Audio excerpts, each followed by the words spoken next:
Hi, thank you very much for having me here. The title of my talk is Finding the Best Configuration in Distributed Architectures Through Generic Algorithms. So nice to meet you. I am Yury Niño. I am Cloud Infrastructure Engineer at Google. Also, I am Site Reliability Engineer, Advocate, and passionate by Chaos Engineering. That they are our websites if you like to visit us. So this is the agenda for the next 15 minutes. I am going to start with a short description of distributed architectures, and I am going to detail one recurrent problem when we have to design and implement this type of solutions. After, I will explain how can we use patterns and specifically the circuit breaker pattern to solve these problems.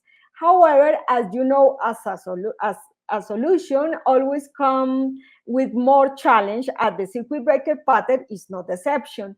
So at the end, I am going to present a proposal to solve the configuration problems to the circuit breakers using generic algorithms.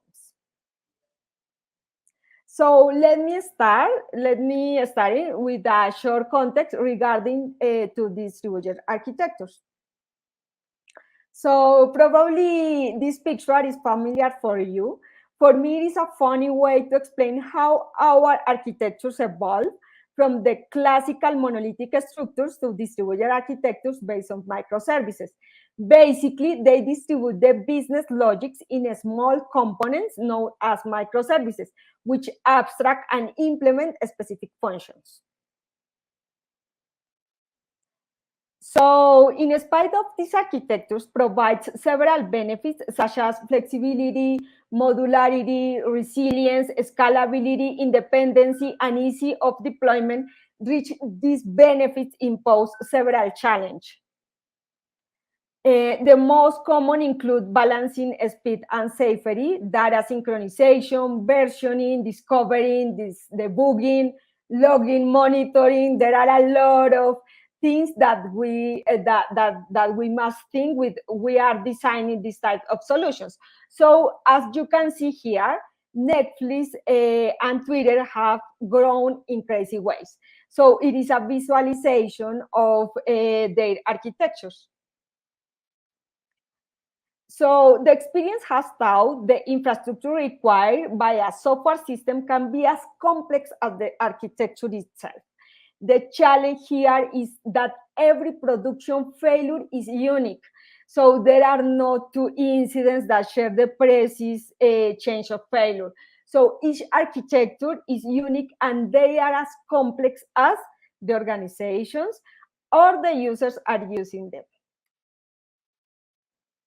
So those problems has been grouped in anti-patterns that, for our fortune, are documented in the literature. I am talking about the butterfly pattern, Spider-Man pattern, and slow responses pattern, cascading failures pattern. So I have a few times, so I won't explain them, but here a picture of them. So the important here is that for each anti-pattern, we have a pattern solutions. For example, if you are facing slow responses, you can use patterns such as fail fast or timeouts. But if you are in the middle of a cascading failure or a blocked thread, the best way to solve it is using a circuit breaker pattern. So let me focus in the circuit breaker challenge.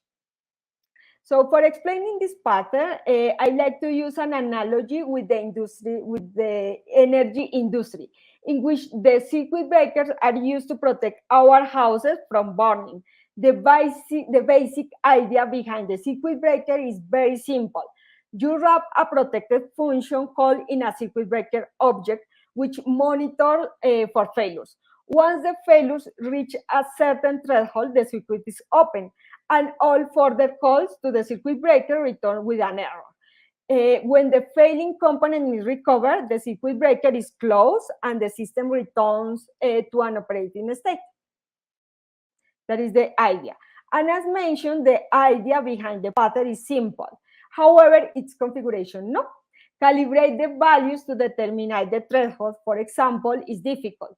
In this table, we can see of several variables, 4 of several variables that we must calibrate when we are using resilience for J. For example, it is common that in all implementation, we have to define a failure rate threshold, a slow call rate threshold, a slow call duration threshold, permitted number of calls in half open state. In general, it is common to define several variables in order to configure the circuit breaker. So that is the difficult part of this challenge. So the question is, what is the proper configuration for the circuit breaker, considering that each system and organization is different?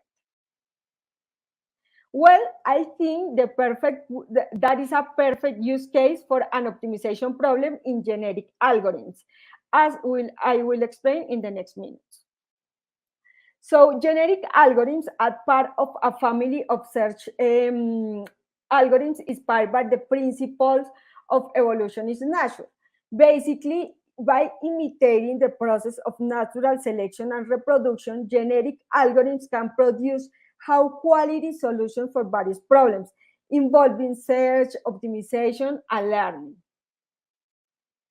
So generic algorithms seek to find the optimal solution for a given problem. What is the objective? Basically, the objective in generic algorithms is, or the main idea of generic algorithms is maintaining a population of candidate solutions called individuals for a given problem. These candidate solutions are iteratively evaluated and used to create a new generation of solutions. Those who are better at solving these problems have a greater chance of being selected and passing their qualities to the next generation of candidate solutions. This way, as generations go by, candidate solutions get better at solving the problem at hand. Probably it is difficult to understand in a first preview, but I have a picture that explains better. So this picture probably explains better the algorithm to find a proper solution for a problem. So let me talk about this. So in the first step, we evaluate this configuration using a proper strategy. My apologies. So in the first step, we choose an initial population for the configuration. For example, in this case, I am using random numbers to configure the failure rate threshold, slow call rate threshold, and another variables required to configure the circuit breaker, as can you see. So in a second step, we evaluate this configuration using a proper strategy. In my case, I am using the failure request obtained in a load test with Gatling, a framework to run this type of tests. As you can see, while the circuit breaker is open, as you can see here, we have a lot of rejected requests. While the system is stable, we have 0 rejected requests, as you can see here. So my metric in this case to evaluate the proper function or the proper configuration for the circuit breaker is using the failure request rejected request.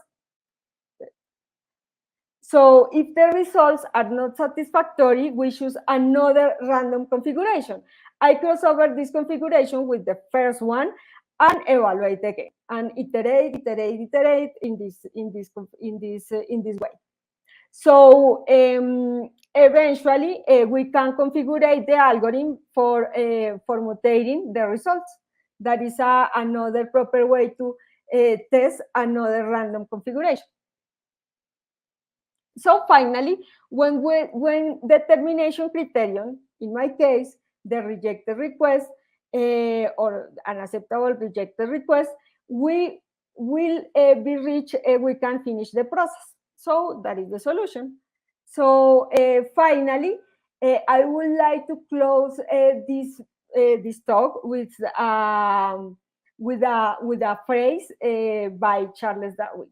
It is not the strongest of the species that survive, nor the most intelligent, but the one who is most adaptable to change. So I had a few times. So that is the slides. In the slides, you can find more information about these algorithms and about this configuration. But basically, the idea is to use generic algorithms in order to test the universe of solutions, combining solutions in a crossover way. So that is all. And thank you very much. My name is Yury Niño Roa. So that is my webpage, and that is my my username in Twitter, LinkedIn, and Instagram. If you can get more information about this technique in order to solve problems with configurations for patterns in order to solve distributed architectures problems.